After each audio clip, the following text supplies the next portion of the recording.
যেখানে 2023 সালে টলিউডে মুক্তি পাওয়া সিনেমাগুলোর মধ্য থেকে সেরাদের বেছে নেওয়া হয়েছে।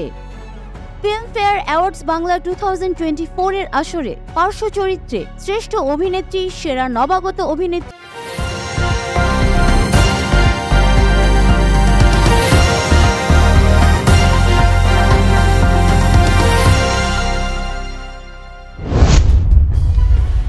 বর্তমান সময়ে ঢালিপাড়ায় জনপ্রিয়তার শীর্ষে থাকা অভিনেতা সিয়াম আহমেদ।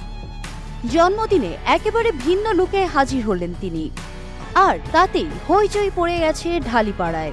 পরনে লুঙ্গি, ঠোঁটে তামাক পাতা, বাঁ হাতে দেয়াশলাই কাঠি, পেছনে আগুনের লেলিহান শিখা, পায়ের নিচে তুমুল আক্রোশের শিকার হওয়া কারো দেহ, চোখে মুখে প্রতিশোধের স্পৃহা, ডান হাতে রক্তাক্ত মঙ্গজ ব্যাট।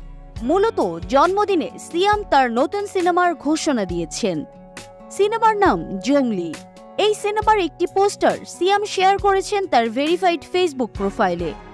ক্যাপশনে নায়ক লিখেছেন, জংলি আসছে, দেখা হবে কোরবানির ঈদে। সিনেমাটি পরিচালনা করেছেন শান খ্যাত নির্মাতা এম রহিম। 2 বছর পর এই নায়ক পরিচালক জুটি পর্দায় ফিরছেন। সংবাদ মাধ্যমের বরাতে জানা যায়, ঈদ উল ফিতরের পরপরই সিনেমাটির শুটিং শুরু হবে। মুক্তি পাবে ঈদ উল আজহায়। সিনেমাটি নির্মিত হবে ফিল্মম্যান ও এআইবি স্টুডিওস প্রোডাকশনের ব্যানারে। এটি প্রযোজনা করেছেন এম আতিকুর রহমান। সিয়ামের এই লুক সাড়া ফেলে দিয়েছে সিয়াম ভক্তদের মধ্যে। মারা গেলেন জনপ্রিয় দক্ষিণী খলনায়ক ড্যানিয়েল বালাজি। হৃদরোগে আক্রান্ত হয়ে 29 মার্চ মারা যান তিনি। মৃত্যুকালে তার বয়স হয়েছিল মাত্র 48 বছর। 29 মার্চ বুকে ব্যথা নিয়ে চেন্নাইয়ের একটি বেসরকারি হাসপাতালে ভর্তি হন এই অভিনেতা। মধ্যরাতে হঠাৎ তার শারীরিক অবস্থার অবনতি ঘটে। এরপরই মৃত্যুবরণ করেন তিনি। ড্যানিয়েল বালাজি অভিনয় জগতে খলনায়ক হিসেবে জনপ্রিয় ছিলেন। পরিচালক গৌতম মেনন ও কমল হাসানের ভেট্টাইয়াদু ভিলাইয়াদুতে অমোধনের ভূমিকায় দেখা গেছে তাকে। ছবিতে আইকনিক ভিলেনের ভূমিকা সবার নজর কেড়েছিল। টেলিভিশন সিরিয়ালে তিনি ড্যানিয়েলের ভূমিকায় অভিনয় করেছিলেন, যে কারণে তার পরিচিতি হয় ড্যানিয়েল বালাজি নামে। এই অভিনেতার মৃত্যুতে শোকের ছায়া নেমে এসেছে দক্ষিণী ফিল্ম ইন্ডাস্ট্রিতে। ফিল্মি ক্যারিয়ারে একজন তারকার জন্য সবচেয়ে বড় সম্মাননা ফিল্মফেয়ার অ্যাওয়ার্ড। বলিউড অনেক আগে থেকেই এই সম্মাননা প্রদান করে আসছে তারকাদের। বেশ কয়েক বছর ধরে টলিউডেও তারকাদের হাতে তুলে দেওয়া হচ্ছে ব্ল্যাক লেডি।